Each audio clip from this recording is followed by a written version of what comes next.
You see, when I was in SEAL team, I had the opportunity to work with a few farmers. And one of the first things we did when we were out and we ended up going on a mission together with a farmer, we were all so focused on this technology that we had on this particular mission. We were in Bosnia, we were looking for a real bad guy. But we had this technology that wasn't working. And it was this autofocus on this digital SLR camera. And all of us were focused on how to get this autofocus to work so we could capture the picture of this guy and bring him to justice. And the farmer comes to us and he goes, the problem is we just need to put a pothole in the street to slow the car down and the autofocus will catch up to it. We spent the next 3 days digging a pothole in the middle of the night. That was the common sense of a farmer. It made it work for us. It was the resourcefulness. I grew up with my grandparents who had a farm. My grandfather was a large animal vet.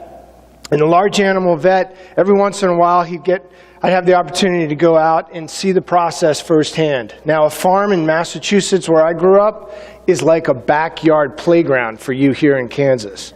I'm talking about 40 acres. But I got a firsthand experience for farmers and what they really care about. You see, they really care about the land, and I understand that. And a lot of people in America may not understand it. I get it. It's a treat to be here today, and it's also really appreciative of the Kansas Farm Bureau, how much they care about farmers. Thank you for bringing me here today, Rich, Terry, and John Deere.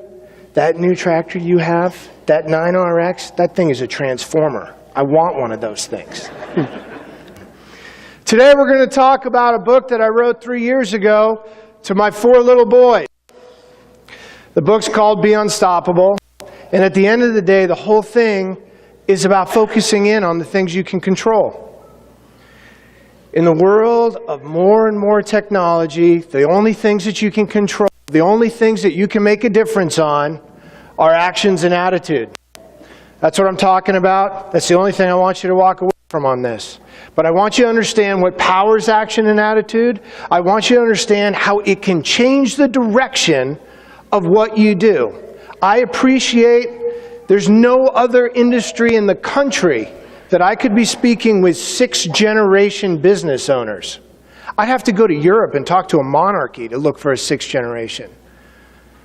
But not in America, not with the farmers.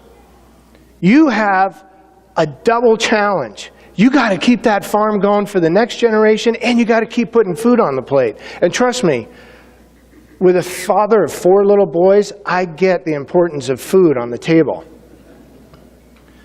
So I'm going to tell you, I could really talk about this in 3 areas. We're going to talk about a little science. I'm going to bring you back to science class, and then I'm going to tell you some SEAL stories.